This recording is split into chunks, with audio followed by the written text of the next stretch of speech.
नमस्कार। भविष्यवाणी में आपका स्वागत है। रोज की तरह एक बार फिर मैं हाजिर हूं आपका भविष्य, आपके राशि का भविष्य बताने के लिए।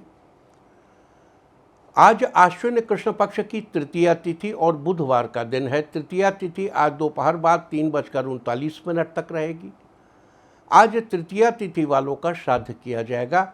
आज रात 8:32 तक वृद्धि योग रहेगा। साथ ही आज शाम 4:03 तक रेवती नक्षत्र रहेगा। इसके अलावा आज संकष्टी गणेश चतुर्थी का व्रत किया जाएगा। आगे हम इस पर विस्तृत चर्चा करेंगे। आज हम सबसे पहले बात करेंगे मुकदमा दायर करने या अपनी बात रखने के योग की, यानी कि जाई जैद योग की। तो बता दूं कि आज ये योग नहीं बन रहा है। अब ये योग कल यानी कि 11 सितंबर की दोपहर 1:58 से अगली सुबह 5:45 तक रहेगा। और इसके बाद हम बात करते हैं सर्वार सिद्ध योग, यानी कि सारे काम बनाने वाले योग की। तो बता दूं कि आज ये योग नहीं बन रहा है। अब ये योग कल यानी कि 11 सितंबर की सुबह 5:45 से दोपहर 1:58 तक रहेगा। इस क्रम में आइए अब चर्चा करते हैं आज के शुभ मुहूर्त यानी कि फेवरेबल टाइम की। अगर आप किसी को प्रपोज करना चाहते हैं तो उसके लिए अच्छा मुहूर्त 21 सितंबर की देर रात 1:24 से अगली सुबह 6:10 तक रहेगा। नया बिजनेस शुरू करने के लिए आज अच्छा मुहूर्त नहीं है। अब यह मुहूर्त 26 सितंबर की सुबह 9:33 से सुबह 10:10 तक रहेगा। जॉब ज्वाइन करने के लिए आज अच्छा मुहूर्त नहीं है। अब यह मुहूर्त 12 अक्टूबर की सुबह 6:20 से सुबह 9:08 तक रहेगा। मेडिकल ट्रीटमेंट शुरू कराने के लिए अब अच्छा मुहूर्त 22 सितंबर की दोपहर पहले 11:24 से दोपहर 12:45 तक रहेगा। और अब बात आती है अशुभ समय की। आकाश में कभी कभी ग्रहों की मिलीजुली इलेक्ट्रोमैग्नेटिक फील्ड कुछ क्षणों के लिए नेगेटिव हो जाती है। इस अशुभ क्रांति साम्य से एक नेगेटिव स्पार्क पैदा होता है। इससे चारों तरफ नेगेटिविटी फैल जाती है। इस समय में कोई भी शुभ कार्य करने से सफलता नहीं मिलती। आज कोई अशुभ समय नहीं बन रहा है। अब यह अशुभ समय कल यानी 11 सितंबर की देर रात 1 बजे रहेगा। वैसे तो इससे सभी राशियां प्रभावित होंगी, लेकिन वृष, कर्क, सिंह और मीन राशियां विशेष रूप से प्रभावित होंगी।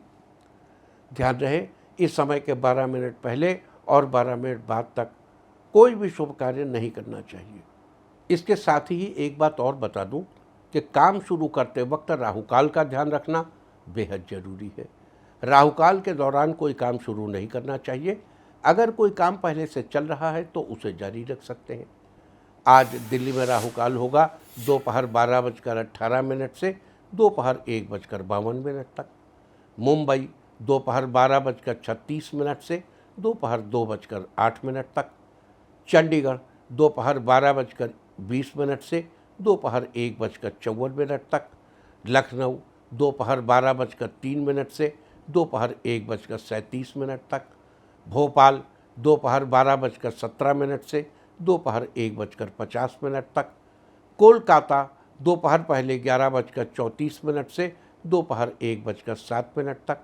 अहमदाबाद दोपहर 12:36 से दोपहर 2:09 तक। और चेन्नई में राहुकाल होगा आज दोपहर 12:06 से दोपहर 1:38 तक। ये था कुछ शहरों का राहुकाल। और अब आज की यात्रा की शुभ दिशा क्या है? तो आज वो शुभ दिशा है उत्तर पूर्व। और आइए अब शुरू करते हैं सिलसिला राशिफल का। सबसे पहले बात रोज की तरह आज भी मेष राशि की। मेष राशि वालों, आज का दिन आपके लिए रोज की अपेक्षा बेहतर रहने वाला है। आज आपको रोजगार में नए अवसर प्राप्त होंगे और व्यवसाय संबंधी नई जानकारियां भी मिलेंगी। आज आपके संपत्ति को लेकर चल रहे मामले में कुछ सकारात्मक परिवर्तन आएंगे। आज आपके द्वारा की गई मेहनत का परिणाम आपको बेहतर मिलेगा। इस राशि के सरकारी सेवारत व्यक्तियों को कोई नया कार्यभार संभालना पड़ रहा है। स्वास्थ्य के लिहाज से आज का दिन अच्छा रहने वाला है। आज आपका दाम्पत्य जीवन खुशहाल रहेगा। आज के लिए आपका लकी कलर है ब्लू और लकी नंबर है 4।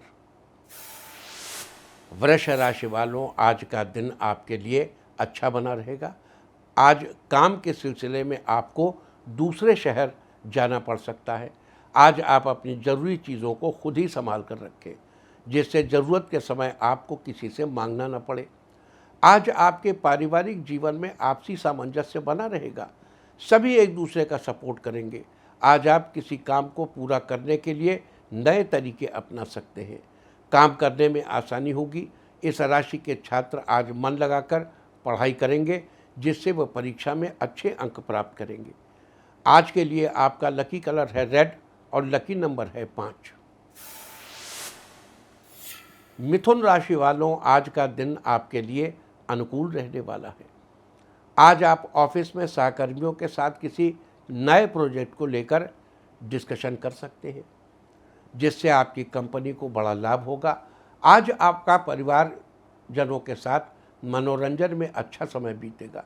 इस राशि के स्टूडेंट्स आज किसी खेलकूद से जुड़ी प्रतियोगिता में भाग ले सकते हैं, जिसमें आप अच्छा प्रदर्शन करेंगे।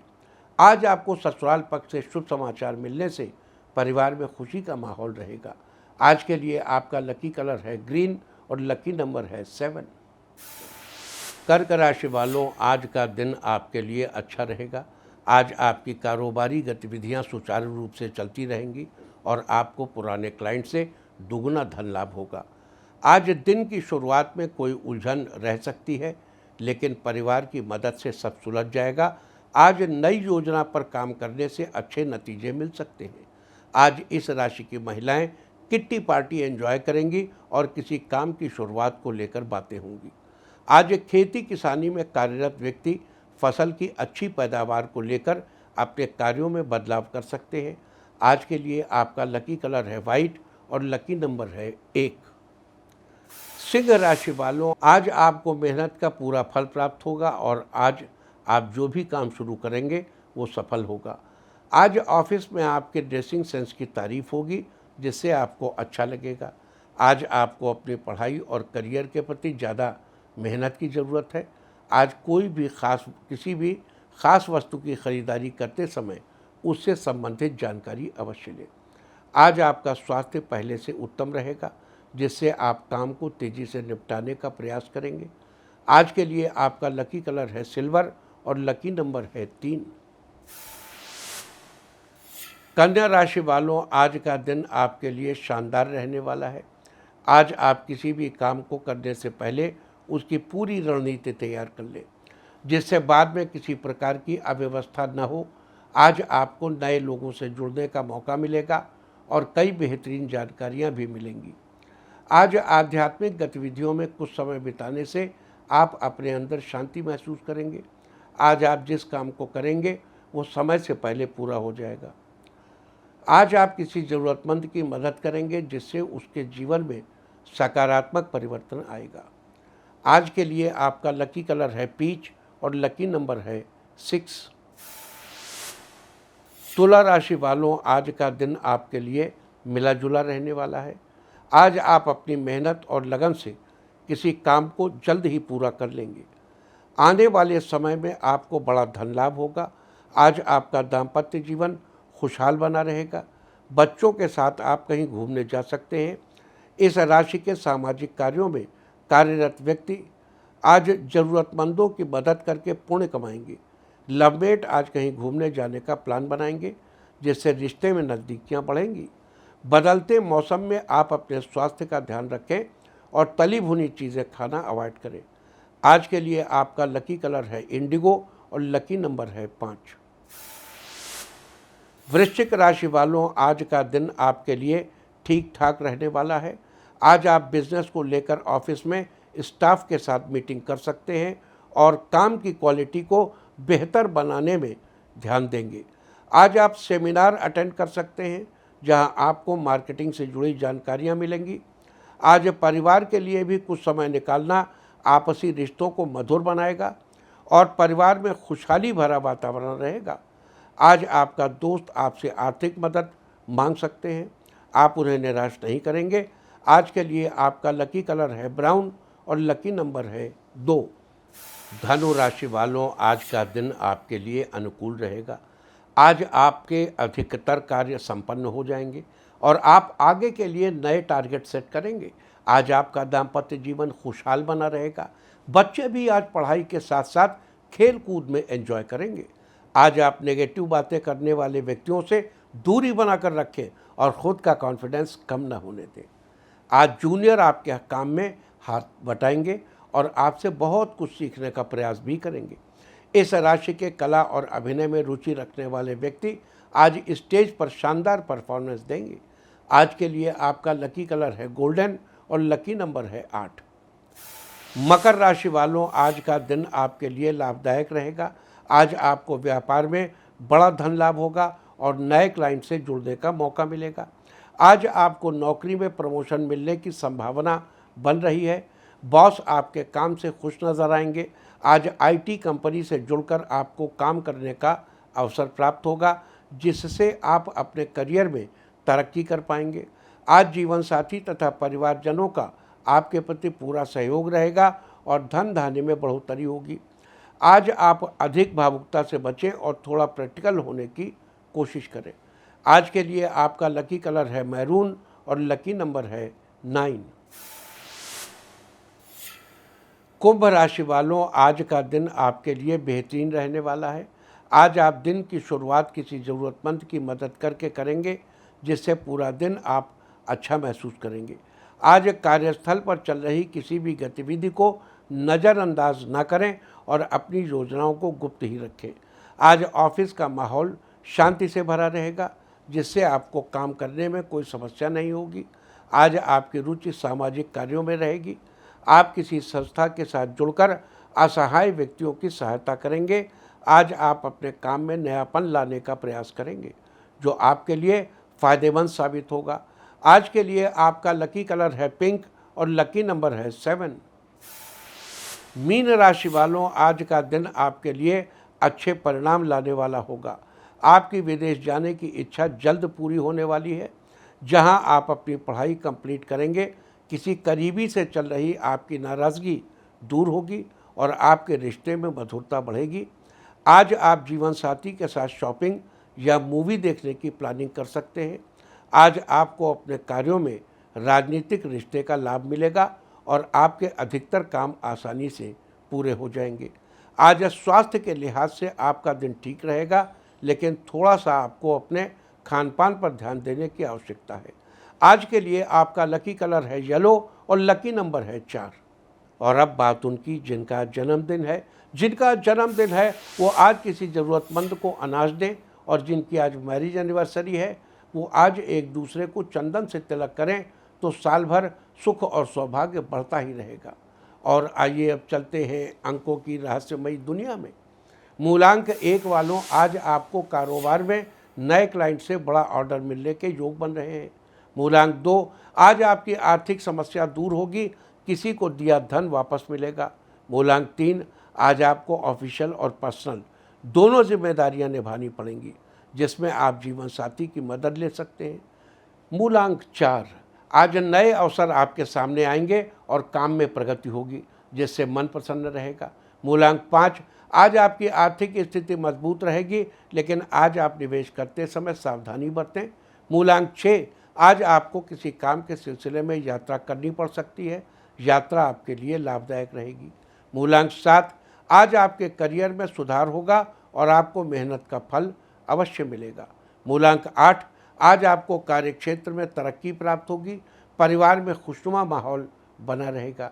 मूलांक 9, आज आपकी कारोबारी गतिविधियों में थोड़ी ज़्यादा व्यस्तता रहेगी, लेकिन लाभ की संभावना है। और अब चर्चा वास्तुशास्त्र की। वास्तुशास्त्र में आज हम बात करेंगे घर में उपयोग होने वाले पानी के नल, शावर, वॉश बेसिन और गीजर को सही दिशा में लगाने के बारे में। पानी या फिर जल से जुड़ी ये सभी वस्तुएं हमारी दिनचर्या में अहम भूमिका निभाती हैं, इसलिए ये अगर सही दिशा में न लगी हों तो ये नकारात्मक प्रभाव भी डाल सकती हैं। वास्तुशास्त्र के अनुसार पानी के नल को और शावर को घर की उत्तर पूर्व दिशा में लगाना चाहिए। वॉश बेसिन को भी उत्तर या फिर ईशान कोण पर ही होना चाहिए। वहीं गीजर को घर के आग्नेय कोण पर होना चाहिए। नहाने के लिए उपयोग में आने वाला बाथ टब भी आप उत्तर या ईशान कोण में रख सकते हैं। साथ ही घर से पानी के निकासी की व्यवस्था उत्तर दिशा में करवानी चाहिए। इन सब के साथ साथ एक महत्वपूर्ण बात का भी ध्यान रखना चाहिए कि पानी के नल और शावर को उपयोग करने के बाद सही ढंग से बंद कर देना चाहिए, क्योंकि अगर इससे पानी टपकता है तो घर में धन संबंधी दिक्कतें आती हैं और कई तरह की समस्याएं लगी रहती हैं। और अब आज के दिन की सबसे विशेष बात, आज आश्विन कृष्ण पक्ष की तृतीया तिथि और बुधवार का दिन है। तृतीया तिथि आज दोपहर बाद 3:39 तक रहेगी। आप जानते हैं कि श्राद्ध पक्ष चल रहे हैं, चूँकि श्राद्ध कार्य दोपहर के समय किए जाते हैं और आज तृतीया तिथि वालों का श्राद्ध है, यानी जिनका स्वर्गवास किसी भी महीने के कृष्ण या शुक्ल पक्ष की तृतीया तिथि को हुआ हो, उनका श्राद्ध आज किया जाएगा। आज तृतीया तिथि में श्राद्ध करने से व्यक्ति को शत्रुओं से छुटकारा मिलता है। जो व्यक्ति श्राद्ध करता है तृतीया तिथि में अपने पुरखों का, उसे अपने शत्रुओं से छुटकारा मिल जाता है। विरोधी उसका कुछ नहीं बिगाड़ पाता और साथ ही उसे समस्त कष्टों से मुक्ति भी मिलती है। लिहाजा जिनके पूर्वजों का तृतीया तिथि में स्वर्गवास हुआ हो, उन्हें आज श्राद्ध जरूर करना चाहिए। ये थी चर्चा तृतीया तिथि की। और अब बात करते हैं आज किए जाने वाली संकष्टी श्री गणेश चतुर्थी व्रत की। आज संकष्टी श्री गणेश चतुर्थी व्रत है। आपको बता दूं कि ये व्रत सुबह से लेकर शाम को चंद्रोदय तक होने तक किया जाता है और आज तृतीया तिथि दोपहर बाद 3:39 तक ही रहेगी। उसके बाद चतुर्थी तिथि लग जाएगी, जो कि कल दोपहर 12:46 तक रहेगी। यानी चतुर्थी तिथि में चंद्रमा आज ही उदयमान रहेगा। लिहाजा आज ही संकष्टी श्री गणेश चतुर्थी व्रत किया जाएगा, क्योंकि इस व्रत का संबंध चंद्रमा से है। बता दूं कि इस व्रत का पारण चंद्रमा को अर्घ्य देने के बाद ही किया जाता है और आज चंद्रोदय का समय है रात 8:12 पर। तो ये थी चर्चा संकष्टी श्री गणेश चतुर्थी व्रत की। और अब बात करते हैं श्राद्ध में तर्पण के महत्व और तर्पण किस प्रकार करना चाहिए इस बारे में। साथ ही पिंडदान करने से कैसे मिलेगी संपत्ति, विद्या और सुख समृद्धि, ये सब आपको बताएंगे। सबसे पहले बात करेंगे तर्पण की। श्राद्ध में तर्पण का बहुत अधिक महत्व है। इससे पितर संतुष्ट व तृप्त होते हैं। ब्रह्म वैवर्त पुराण के अनुसार जिस प्रकार वर्षा का जल सीप में गिरने से मोती बन जाता है, कदली में गिरने से कपूर बन जाता है, खेत में गिरने से अन्न बन जाता है, धूल में गिरने से कीचड़ बन जाता है, उसी प्रकार तर्पण के जल से सूक्ष्म वाष्पकण देव योनि के पितर को अमृत उपलब्ध कराते हैं, मनुष्य योनि के पितर को अन्न उपलब्ध कराते हैं, पशु योनि के पितर को चारा उपलब्ध कराते हैं व अन्य योनियों के पितरों को उनके अनुरूप भोजन व संतुष्टि प्रदान करते हैं। साथ ही जो व्यक्ति तर्पण कार्य पूर्ण करता है उसे हर तरह से लाभ मिलता है, नौकरी में तरक्की मिलती है। बता दूं कि तर्पण कर्म मुख्य रूप से 6 प्रकार से किए जाते हैं। पहला देव तर्पण, दूसरा ऋषि तर्पण, तीसरा दिव्य मानव तर्पण, चौथा दिव्य पितृ तर्पण, पांचवां यम तर्पण और आखिरी यानी छठवां मनुष्य पितृ तर्पण। श्राद्ध में किए जाने वाले तर्पण एक लोटे में साफ जल लेकर उसमें दूध, जौ, चावल और गंगा जल मिलाकर तर्पण कार्य करना चाहिए।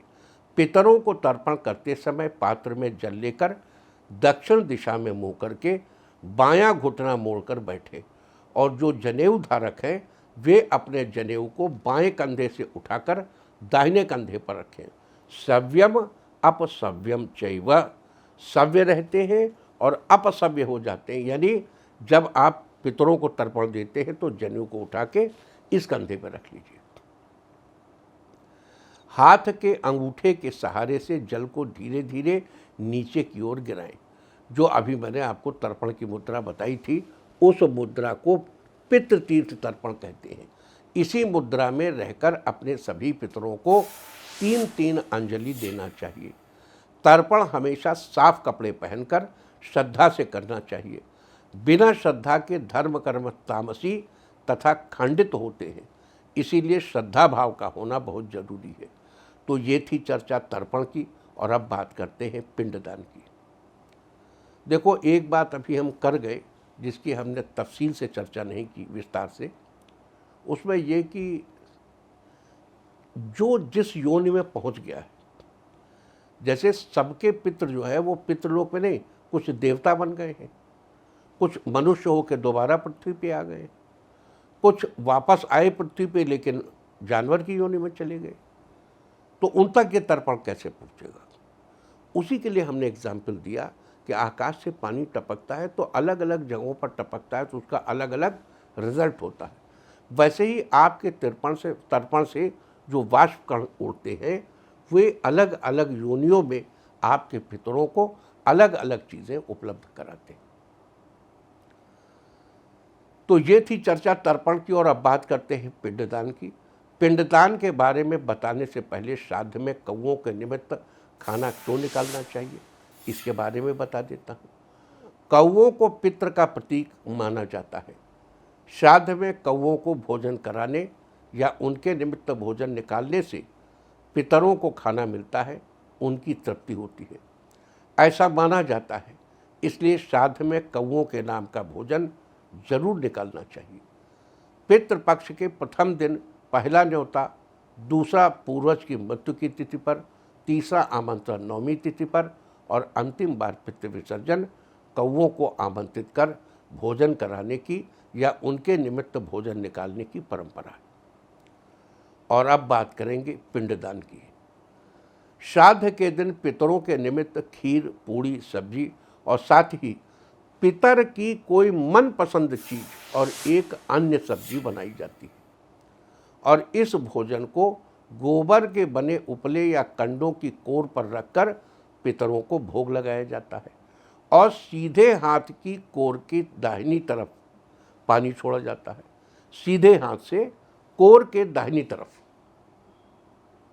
देखो ये कोर है, ये कोर का दाया हिस्सा है, बायां हिस्सा, ये आपका सीधा हाथ है, तो कोर के इस तरफ पानी छोड़ेंगे। इसे ही पिंडदान कहा जाता है। लेकिन कुछ शास्त्रों के अनुसार श्राद्ध कर्म में पके हुए चावल, दूध और तिल को मिश्रित करके पिंड बनाए जाते हैं, और उसे सपिंडीकरण कहते हैं। यहाँ पिंड का अर्थ है शरीर। श्राद्ध में पूर्वजों के निमित्त पिंड बनाकर उनसे अपने आने वाले जीवन की शुभेच्छा की प्रार्थना की जाती है।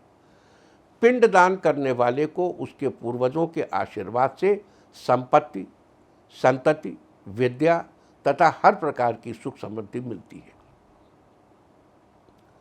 बता दूं कि हर पीढ़ी के भीतर मातृकुल तथा पितृकुल दोनों ही पहली पीढ़ियों के गुणसूत्र उपस्थित करते हैं। चावल के पिंड जो पिता, दादा, परदादा और पितामह के शरीरों के प्रतीक हैं, उन्हें आपस में मिलाकर फिर अलग अलग बांटते हैं। जिन जिन लोगों के गुणसूत्र जीन्स श्राद्ध करने वाले की देह में हैं, उन सबकी तृप्ति के लिए ये अनुष्ठान किया जाता है। पिंडदान दाहिने हाथ में लेकर करना चाहिए, और मंत्र के साथ पित्त तीर्थ मुद्रा से दक्षिणाभिमुख यानी दक्षिण दिशा की ओर मुँह करके बैठकर पिंड किसी थाली या पत्तल में स्थापित करना चाहिए।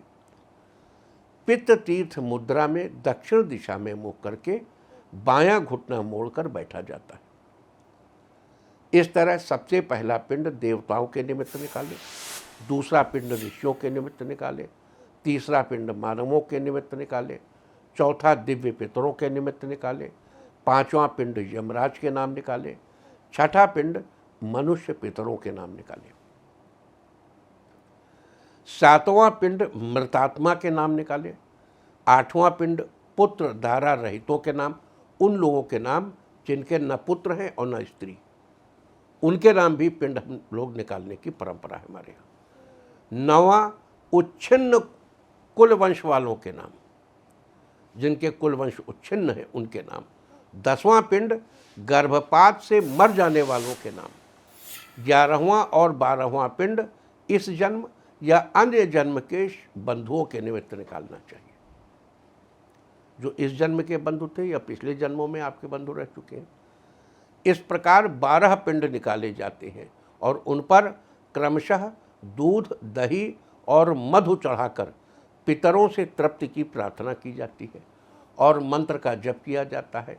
मंत्र है ओम पयः पृथिव्यां पयोषधीय पयो दिव्य अंतरिक्षे पयोधा पयस्वतीह प्रदिशः संतु मह्यम। गरुड़ पुराण के हवाले से श्री कृष्ण का वचन उद्धृत है। कुर्वीत समये श्राद्धम कुले कश्चन न सीदति आयु पुत्रान्यशः स्वर्गम कीर्तिम पुष्टिम बलम श्रियम पशून सौख्यम धनम धान्यम प्राप्नुयात् पितृपूजनात् देवकार्ये दपि सदा पितृकार्य विशेष्यते। देवताभ्यः पितॄणां हे पूर्वमाप्यायनम शुभम। समयानुसार श्राद्ध करने से कुल में कोई दुखी नहीं रहता। पितरों की पूजा से मनुष्य आयु, पुत्र, यश, कीर्ति, स्वर्ग, पुष्टि, बल, श्री, सुख, सौभाग्य और धन धान्य प्राप्त करता है। देव कार्य से भी पितृ कार्य का विशेष महत्व है। देवताओं के पहले पितरों को प्रसन्न करना अधिक कल्याणकारी है। तो ये थी चर्चा पिंडदान की और अब बात करते हैं श्राद्ध कितने प्रकार से किए जाते हैं। भविष्य पुराण के अनुसार 12 प्रकार के श्राद्ध होते हैं। एक नित्य श्राद्ध होता है, दूसरा नैमित्तिक यानी किसी निमित्त किसी कारण से, तीसरा काम्य यानी कामना पूर्ति के लिए, चौथा वृद्ध, पांचवां सपिंडित, छठा पार्वण, सातवां गोष्ठ, आठवां शुद्धि, नवां कर्मांग, 10वां दैविक, 11वां यात्रार्थ, यात्रा करने के पहले भी पिंडदान करना चाहिए, और 12वां पुष्टि प्राप्त करने के लिए। नित्य श्राद्ध, ये श्राद्ध जल द्वारा और अन्न द्वारा प्रतिदिन होता है। श्राद्ध विश्वास से किए जाने वाले देव पूजन, माता पिता एवं गुरुजनों के पूजन को नित्य श्राद्ध कहते हैं। अन्न के अभाव में जल से ही श्राद्ध किया जाता है। इसे करने से मनुष्य हर दिन तरक्की की नई सीढ़ी चढ़ता है। नैमित्तिक श्राद्ध उसे कहते हैं कि किसी एक को निमित्त बनाकर जो श्राद्ध किया जाता है उसे नैमित्तिक श्राद्ध कहते हैं। इसे करने से स्मरण शक्ति बढ़ती है, आपका बौद्धिक लेवल अच्छा होता है। तीसरा श्राद्ध है काम्य श्राद्ध। काम्य श्राद्ध शब्द का अर्थ है वह श्राद्ध जो कुछ कामना रखकर किया जाता है उसे काम्य श्राद्ध कहते हैं। इसे करके मनुष्य बड़ी से बड़ी उपलब्धियों को प्राप्त कर सकता है। वृद्ध श्राद्ध। वृद्ध श्राद्ध विवाह, उत्सव आदि अवसरों पर वृद्धों का आशीर्वाद लेने के हेतु किया जाता है। जो आपके पुरखे स्वर्ग चले गए हैं या पितृलोक में है या दोबारा जन्म ले लिया है, लेकिन उनसे आप डिलिंक नहीं होते, कभी डिलिंक नहीं होते आप। तो वृद्ध श्राद्ध विवाह, उत्सव आदि अवसरों पर वृद्धों का आशीर्वाद लेने हेतु किया जाता है। यह श्राद्ध वृद्ध श्राद्ध कहलाता है। दाम्पत्य जीवन को सफल बनाने के लिए यह श्राद्ध अवश्य करना चाहिए। सपिंडित श्राद्ध। यह श्राद्ध सम्मान हेतु किया जाता है। समाज में, घर में, रिश्तेदारों में अपना सम्मान बनाए रखने के लिए ये श्राद्ध करना चाहिए। पार्वण श्राद्ध। मंत्रों से पर्वों पर किए जाने वाले जो पर्व होते हैं वह श्राद्ध पार्वण श्राद्ध कहलाता है। जैसे अमावस्या एक पर्व है, तो अमावस्या आदि पर्वों पर किया जाने वाला श्राद्ध, इससे घर में खुशियों का आगमन होता है। जिसमें नॉर्मली हम कहते हैं कि दूध चावल की खीर बना के छत पे रख दो या ऐसी जगह रख दो जहाँ उसका बुजुर्ग सेवन कर सके हमारे, तो वो पार्वण श्राद्ध है। गोष्ठ श्राद्ध गौशाला में ही किया जाता है। गौशाला में किए गए श्राद्ध को गोष्ठ श्राद्ध कहते हैं। ऐसे ही शुद्धि श्राद्ध भी करते हैं। अपनी शुद्धि कराने के लिए जो श्राद्ध किया जाता है वह शुद्धि श्राद्ध कहलाता है। इसे करने से ऑफिस में बैक बाइटिंग से बचाव होता है। नवा श्राद्ध है कर्मांग श्राद्ध। आने वाली संतति के लिए गर्भाधान, सोमयाग, सीमंतोन्नयन आदि जो संस्कार किए जाते हैं उन्हें कर्मांग श्राद्ध कहते हैं। इसे करने से बुढ़ापे में संतान आपका सहारा बनती है और आपका ख्याल रखती है। 10वां श्राद्ध है दैविक श्राद्ध, यानी देवताओं को प्रसन्न करने के उद्देश्य से दैविक श्राद्ध किया जाता है। इसे करने से आपको अन्न धन की कभी कमी नहीं होती। यात्रार्थ श्राद्ध शब्द का अर्थ है यात्रा के उद्देश्य से किया जाने वाला श्राद्ध यात्रार्थ श्राद्ध कहलाता है। तीर्थ में जाने के उद्देश्य से या देशांतर जाने के उद्देश्य से जिस श्राद्ध को संपन्न करना चाहिए वो यात्रार्थ श्राद्ध है। इसे करने से आपकी हर बिजनेस यात्रा सफल होती है। जो बिजनेस यात्राओं पे आप जाते हैं उसके पहले श्राद्ध करके जाइए छोटा सा, देखिए कैसे नहीं सफलता मिलती। 12 पुष्टि श्राद्ध, देशांतर में जाने वाली की पुष्टि के लिए जो शुभकामना की जाती है उसके लिए जो दान पुण्य आदि किया जाता है उसे पुष्टि श्राद्ध कहते हैं। अपने मित्र, भाई बहन, पति पत्नी आदि की भलाई के लिए जो कर्म किए जाते हैं उन सबको पुष्टि श्राद्ध कहते हैं। इसे करने से विदेश जाने का अवसर मिलता है और जो पहले से विदेश में हैं उन्हें लगातार अपने कामों में सफलता मिलती है। तो ये सारी चर्चा थी आज श्राद्ध के बारे में। उम्मीद है कि आप इस चर्चा का भरपूर लाभ जरूर उठाएंगे। और अब बात करते हैं आज पढ़ने वाले योग और नक्षत्र के बारे में। आज रात 8:32 तक वृद्ध योग रहेगा और आज शाम 4:03 तक रेवती नक्षत्र रहेगा। रेवती नक्षत्र एक पंचक नक्षत्र है और पानी में तैरती हुई मछली को इसका प्रतीक माना जाता है। ये बता दूं कि इसका संबंध महुआ के पेड़ से है। महुआ के पेड़ को नमस्कार करना चाहिए, ऐसा करने से आय में बढ़ोतरी भी होगी। इसके अलावा आपको याद दिला दूं कि रेवती एक पंचक नक्षत्र है। धनिष्ठा से लेकर रेवती तक के नक्षत्रों को पंचक माना जाता है। रेवती से आज शाम 4:03 तक आपको इस बात का ध्यान रखना चाहिए कि आज 4:03 तक पंचक है। तो ये थी सारी चर्चा तृतीया श्राद्ध, तर्पण, पिंडदान, श्राद्ध के प्रकार, संकष्टी, श्री गणेश चतुर्थी व्रत, वृद्ध योग, रेवती नक्षत्र और पंचक के बारे में। उम्मीद है कि आप इस चर्चा का फायदा जरूर उठाएंगे। और अब बात आज के तीर्थ की। आज हम आपको कराने जा रहे हैं गया तीर्थ के दर्शन। बिहार राज्य की फल्गु नदी के किनारे मगध क्षेत्र में स्थित ये सबसे प्राचीन और पवित्र तीर्थ स्थलों में से एक है, जहां अपने पुरखों का पिंडदान करने देश विदेश से लोग आते हैं। विष्णु पुराण और वायु पुराण में इसे मोक्ष की भूमि कहा गया है। इसे विष्णु नगरी के रूप में भी जाना जाता है। कहते हैं यहाँ स्वयं विष्णु पितृ देवता के रूप में मौजूद है और स्वयं ब्रह्मा जी ने भी अपने पूर्वजों का पिंडदान यहीं पर किया था। त्रेता युग में भगवान श्री राम ने भी अपने पिता और राजा दशरथ का पिंडदान यहीं पर किया था। कहते हैं यहाँ किया गया पिंडदान 108 कुल और 7 पीढ़ियों तक का उद्धार करने वाला है। गया में इस बार 48 वेदियाँ हैं इस समय, जहाँ पर पितरों का पिंडदान किया जाता है। तो आप भी घर बैठे कीजिए गया तीर्थ के दर्शन। और अब बात अवॉइड ऑफ द डे की, यानी आज आपको क्या नहीं खाना है। आज 10 सितंबर आश्विन कृष्ण पक्ष की तृतीया तिथि है। तृतीया तिथि में परवल नहीं खाना चाहिए।